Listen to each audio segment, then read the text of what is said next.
Welcome to Centennial Sports Connected. A hope and a dream coming up on today's show as Danica Russell reports from the Raptors 905 Open Tryout where 98 hopefuls showed up. A story with more twists and turns than your grandpa's corn maze. See where Antonio Brown is headed next. And Toronto's unknown powerhouse enter the playoffs. Shannon McCooless was live at the Toronto Wolfpack season finale. And welcome to our show. I'm your host, Luke Simard, alongside Wesley Cheng. If you didn't see, all the news today is all about ABBA. And no, I ain't talking about Dancing Queen. I'm talking about AB, Antonio Brown, and BA, Bianca Andreescu. That's right, Wes. Bianca had an incredible run at the U.S. Open. This time last year, she didn't even qualify for the tournament and was ranked 205th overall. Yeah, what a storyline indeed. You know, on the topic of national pride, hey, did you remember? The Raptors are national NBA champions. That's right. It seems like absolutely forever ago. Hashtag we the North, hashtag we the champs. The 905, though, are back in the office as they host the open tryouts that they do annually. Danica Russell was in Mississauga. Here she is with more on that story. I'm Danica Russell here at the University of Toronto Mississauga campus where the Raptors 905 are holding their annual team tryouts. More than 100 participants signed up for the tryouts this year, with it being the biggest turnout in team history. Let's head inside for a closer look. The Raptors 905 head into their 5th season in the G League, but before the season tips off, first things first, open tryouts. After the first half of tryouts, one player stood out from the rest, Xavier Moon. Moon is the nephew of former Toronto Raptor Jamario Moon and credits his uncle's influence to his own growth in the game. Huge impact. Like you said, he played with the Raptors, played with a couple other NBA teams. So just his experience and his knowledge alone was a great impact on me. So he definitely somebody I looked up to playing basketball and made me want to play even more. The 24-year-old guard out of Moorhead State University in Ohio declared for the 2017 NBA draft, but became an unrestricted free agent after not being drafted. I don't really have a dream team. I just feel like if I make it to the league, then I'll be happy. That's probably my dream goal too. Just making sure that I keep working on what I need to work on and get there eventually. Moon compares himself to OKC guard Chris Paul, saying he admires and often embodies the same pass-first mentality, but able to score when needed. Team Canada guard Aaron Best was an attendee of the training camp in 2017 and was once as unsure about his future as Moon is now. I actually don't know myself. This is my first time doing it. So this is my first G League trial right here. So hopefully it won't be too long after this workout. Following the tryouts, the selected will either go on to the 905 training camp roster or have their names submitted to the NBA G League draft held in October. The ones who are invited to training camp will have a direct chance to impress the coaching staff and fight for a spot on the final 10-man roster.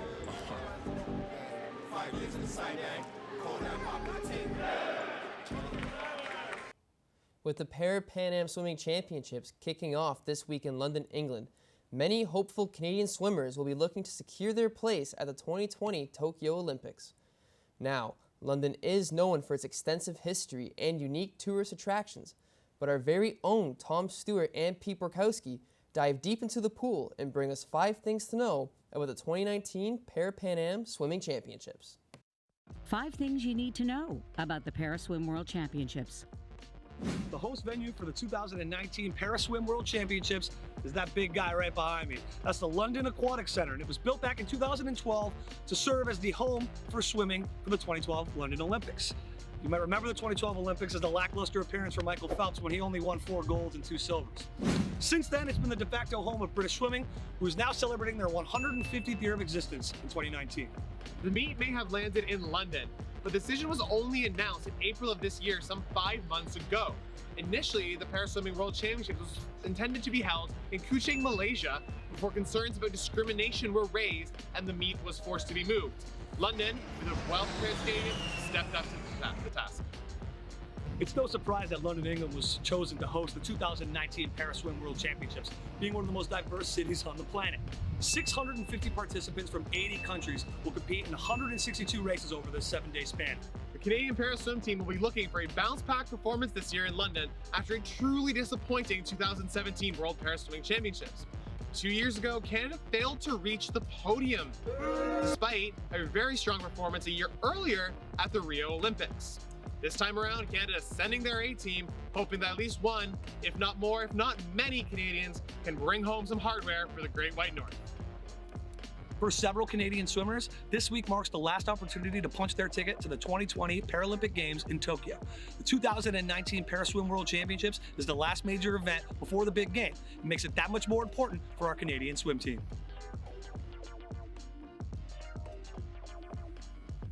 It feels like eons since the Patriots beat the Rams in Super Bowl 53, but boy, I gotta admit, it's so nice to have the NFL back. Week 1 was full of high-drama storylines, surprises, and nail-biters, and I don't know about you, but many of those cost me dearly in a disappointing first week of gambling. If you want to avoid taking L's like I did this week, stick around as our fantasy experts delve deeper into the numbers. And welcome to the Fantasy Pros. My name is Tyler Mulligan, joined by Jamie Branjay. Jamie, it was a big week, week 1 in the NFL. What was your biggest surprise? Biggest surprise of the week for me, newly signed receiver for the New York Jets playing against the Buffalo Bills. That's Jamison Crowder, came over from Washington. A whopping 17 targets, 14 catches for 99 yards, 4 yards rushing he chipped in as well. Showed real wide receiver 1 production there in the target category. If he can be the centerpiece of that offense as Darnold tries to take that step forward this year, he's a player you definitely need to target moving forward. For me, it's got to be Hollywood. Hollywood, Marquise Brown, and Lamar Jackson hooked up for 142 yards, 2 touchdowns on 4 catches. Marquise Brown is elite when it comes to speed. His breakneck speed is up there with Tyreek Hill, and it really showed on Sunday against the poorest defense of the Miami Dolphins. We'll move on to some disappointments for this week. I'm going to go down to Carolina where they played the Rams. Cam Newton, 239 yards passing, 1 interception, 1 fumble lost. Amounted to a measly 5 points for a guy who's billed as a top 10 quarterback in fantasy this season. Pretty disappointing performance for him in week 1. Really going to need to turn it around against different, probably easier matchups moving down the line. Yeah, for me, it's got to be Devonta Freeman, the running back out of the Atlanta Falcons. He only produced 33 yards on 11 touches. That's not what you want from a guy who's regarded as an RB1 or RB2. Also, Ito Smith, his backup, outperformed Devonta Freeman with 40 yards on 4 less touches. So that's clearly not what you want to see as a fantasy owner from the Falcons running back. And we're just going to discuss some injury fears after week 1. A couple players going down with some pretty major injuries. Nick Foles slated to have surgery on Monday to repair a broken shoulder. This is going to sideline him probably for the entire season. Chance that he comes back, it is not on his throwing shoulder. That's going to shove Gardner Minshew into the starting role for the remainder of the season. A couple receivers played pretty well for him last week against the Chiefs. But again, if they're going to move forward against tough competition, it's going to have long-lasting effects on the other members of that receiving corps. Now, Jamie, for me, the biggest one was definitely Tyreek Hill. That's the one that shocked the fantasy world. Tyreek Hill is arguably the most explosive players, or probably the most explosive player in the NFL with his dynamic speed and playmaking ability, and Patrick Mahomes throwing him the ball. But in his absence, Sammy Watkins came up big. 3 touchdowns, 198 yards on 9 receptions. You couldn't have asked any more from Sammy Watkins from that performance that he had on Sunday. Yeah, career day for Sammy Watkins. I think that's just about as much time as we have for this week for you guys. On Fantasy Pros, for Tyler Mulligan, I am Jamie Branjay. We'll throw it back to the studio. Now, what exactly comes to mind when you hear the name Antonio Brown? A future Hall of Famer and currently one of the best receivers in the NFL? Or a stuck-up drama queen? After being fined again by the Oakland Raiders, it seems like the sitcom is just beginning. Brown has been active on social media, letting his fan base know about the drama going on behind closed doors and disclosing the amount of money he has been fined. The future of Brown in Oakland is murky. The 31-year-old released this video to try and silence the critics and reassure the Raider fan base. AD. Yep. Antonio, coach is on the line. Hey, B. Coach. Hello. Yo, what's up, Coach? What the hell's going on, man? Just a villain all over the news, man. Is Antonio all right? He didn't behave like this before he started getting his money. There's something wrong with AB. Antonio Brown has been an absolute embarrassment.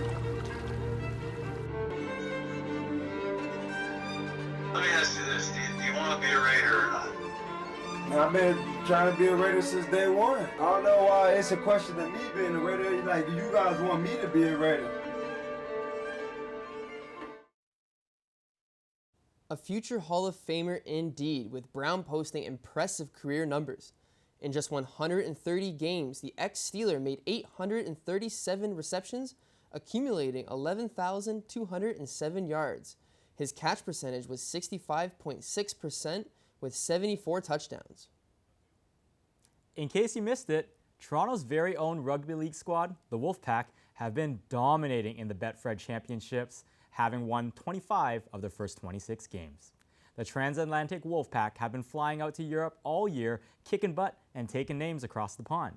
With the playoffs just around the corner, the Wolfpack are primed to win the championship and become the first non-European team to ever qualify and play in the Betfred Super League. Shannon Pakulis is live on location with more. Thanks, guys. I'm here at Lamport Stadium for the Wolfpack's final regular season game. They go up against Lee Centurions, and Lee are fighting for third place, but Wolfpack remain in first. So it's going to be a pretty aggressive game today.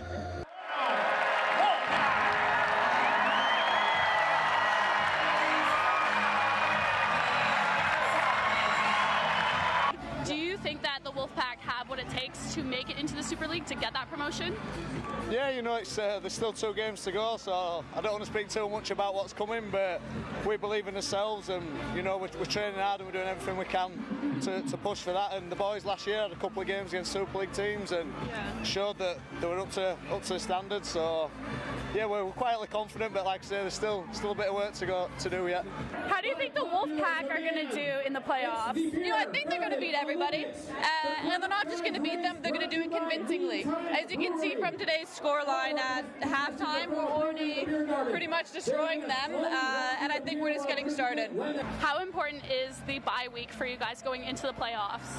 You know, it's a chance to rest his bodies from that sort of contact, but we'll still be training hard and, you know, be all getting together, and yeah, it won't be a total just rest. You know, we're still looking to keep pushing and, you know, try to achieve that big goal. Yeah, is there anything that you guys are changing in practice going into the playoffs? Are you trying to keep everything the same pretty much? Probably, to be honest, maybe, you know, pick the intensity of everything up a little bit, you know, just ready for playoff games. Anything can happen, you know, you don't know how the game's going to unfold, so you've got to be ready for all sorts of occasions. So if anything, training's probably, steps up a little bit. Yeah, I'm here with Godwin Springer. So Godwin, today you got a yellow card. Can you tell me a little bit about that situation? The yellow card was just a bit like playing against Lee is a tough. When you play against Lee, they are a tough team, so you need to be ready when you play against them type of team. And I was just on the moment, and yeah, I can't really say much. Really, it was nothing bad. Anyway, not just a tough game, and just wanted to help the boys and just calm down the situation a little bit with Chick Emmett. We know him, so he's just trying to be a little bit like a dickhead. But, I won't tell him you said that. And this game was super aggressive. What was the reason for all that tension on the field? Oh, you know, there's a few ex-players of ours in that team, and they're a good side. You know, they're up like top 5, so you know that brings a little bit of added tension to it. So I think they were the main reasons there. So the Wolfpack beat Lee by 46-12. That was a pretty aggressive game. Tensions obviously were high, but the Wolfpack remained in first place, and this was their 21st game undefeated. So that is a new record for Toronto. It has been a record since their 18th win in a row, but the Wolfpack now have a bye, and they're going into the playoffs. Back to you in the studio. She the North. Bianca Andreescu's new name fits. The U.S. Open champion is adapting to life as a world-ranked number 5 and doesn't look to slow down. This time last year, Andreescu was ranked 205th and did not qualify for the U.S. Open. Now Bianca has become a role model for all Canadians and has driven the popularity of tennis in her country to an all-time high. She was recently on The Tonight Show with Jimmy Fallon, and when asked who hasn't congratulated her yet, she famously called out Canadian rapper Drake. We sent our very own Mark Fisher to the Ontario Racquet Club, Bianca's old stomping grounds, to talk with former coaches and the younger generation. Mark Fisher here at the prestigious Ontario Racquet Club in Mississauga, Ontario, where teen phenom Bianca Andreescu played some of her tennis as a youth. We're here now in the aftermath of her 2019 U.S. Open victory to capture some of the excitement of former coaches and players at the club. And I'm here today chatting with Yves Boulet, who is the Director of Tennis at the Ontario Racquet Club here in Mississauga, a club now being recognized as a place where U.S. Open champion Bianca Andreescu actually played a little bit of tennis in her earlier days. So, Yves, can you just take me through a bit what you first noticed was special about Bianca when it came to her attitude, both on and off the court when you first met her, and what age that was? Well, I met Bianca when she was about 13 or 14. She was playing junior, and she actually trained with my daughter, and that's how I get to meet her. What really impressed me, with Bianca, is basically she was, I didn't feel that she had very, very special skills. She was all good all around, but she did not look like, she had something really special, except for the fact that she was extremely determined and also very, very calm with the stress of tennis, which is not very common at that age. I thought Serena Williams was going to come back. She started serving really good, and I was like, she's just turning on. No way she's going to win the thing. And then she just calmed down, and then she just won. Yeah, definitely. Since she used to train here, I think it just means a lot for the club that she's the first Canadian to win a Grand Slam, so that's pretty cool. Well, obviously it creates enormous amount of excitement, so what it does, it's it brings motivation, it makes people coming here, somehow the kid in their mind that they seems to think that it might be them at one day, so it creates enormous amount of energy and excitement and and it's great for tennis. It's great for tennis in Canada. It's great for our club. It's great for any club of tennis, actually. And that's all for today here at the Ontario Racquet Club, where Bianca Andreescu's U.S. Open victory has clearly inspired a wave of youth talent trying to become the next great Canadian tennis player. Mark Fisher, Centennial Sports, Mississauga.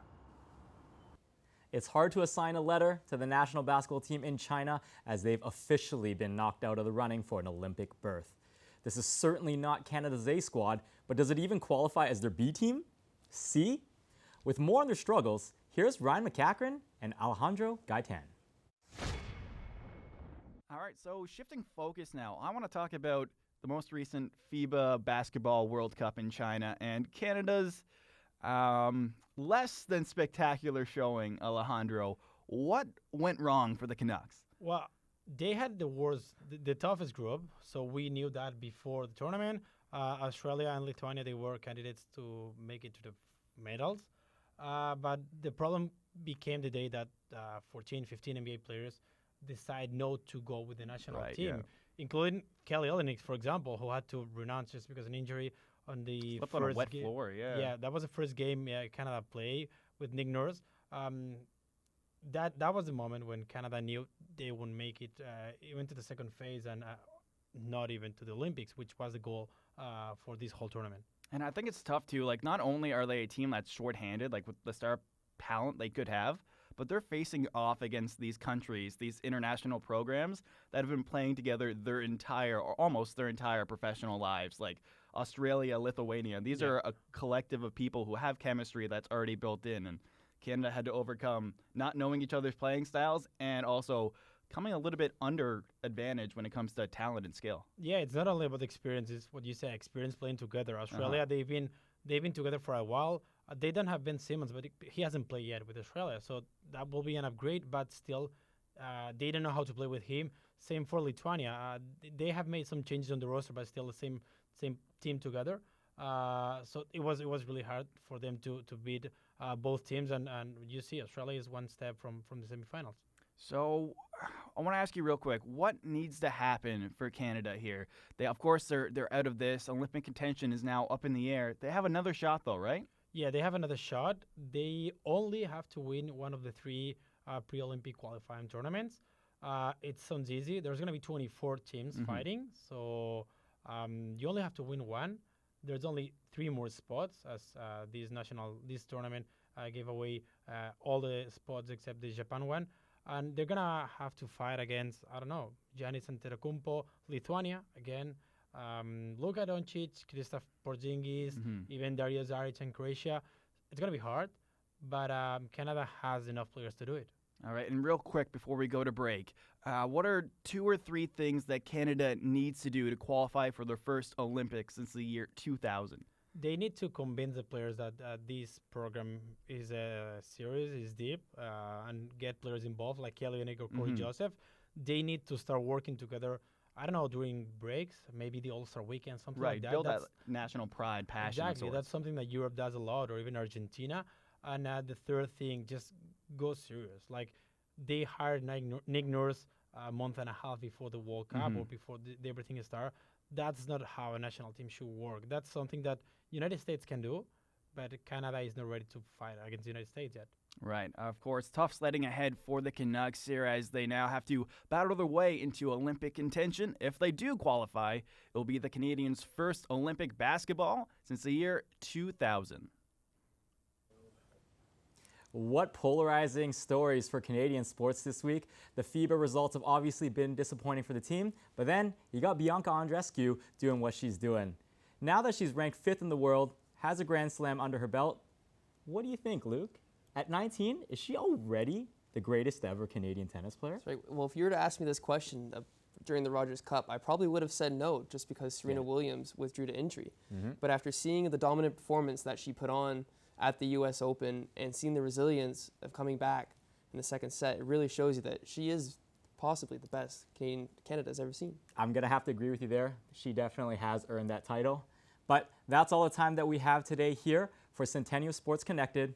I'm Wesley Cheng. This is Luke Simard. Thanks for tuning in.